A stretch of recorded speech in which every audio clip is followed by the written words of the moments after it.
Election ప్రజలు నిర్ణయిస్తారు. అంటే ఇప్పుడు మీకు పొత్తులో భాగంగా బయటకు వస్తున్న ప్రచారం 25 నుంచి 30 వరకు మాత్రమే సీట్లు ఇస్తారు, 2 ఎంపీ స్థానాలు ఇస్తారు అంటున్నారు. 30 సీట్లు ఇచ్చారే అనుకుందాం. 30 సీట్లు గెలిస్తే పవన్ కళ్యాణ్ గారు సీఎం ఎట్లా అవుతారు? 30 సీట్లు తీసుకుంటా అని చెప్పి పవన్ కళ్యాణ్ ఎక్కడ చెప్పలేదే.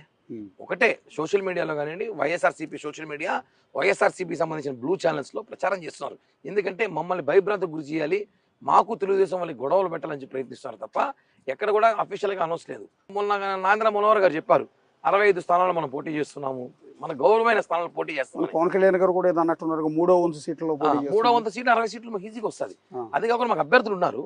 అంతకు మించి అందరూ గెలుస్తామని ధీమాతో సెలక్షన్కి వెళ్ళాలని కోరుతున్నాం. కాబట్టి పవన్ కళ్యాణ్ గారు నోటి వెంట వచ్చే వరకు ఈ డైలామా ఉంటుంది. 100కి 100% జనసేన పార్టీ నాయకులకి, జనసేనులకి గౌరవమైన ప్లేస్, గౌరవమైన సీట్లే ఉంటాయి. ఇప్పుడు మేము సూటిగా ఒక ప్రశ్న అడుగుతున్నాము.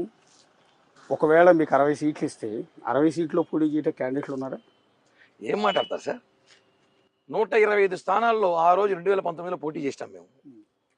2019లోనే. ఈ రోజు ఈ అలయన్స్లో ఇంత వేవ్లో ఇంత జగన్మోహన్ రెడ్డి వ్యతిరేకత ఉన్నప్పుడు 175 ఇచ్చినా పోటీ చేస్తాం మేము. అంత కెపాసిటీ మాకు ఉంది. ఇప్పుడు సిద్ధం అని జగన్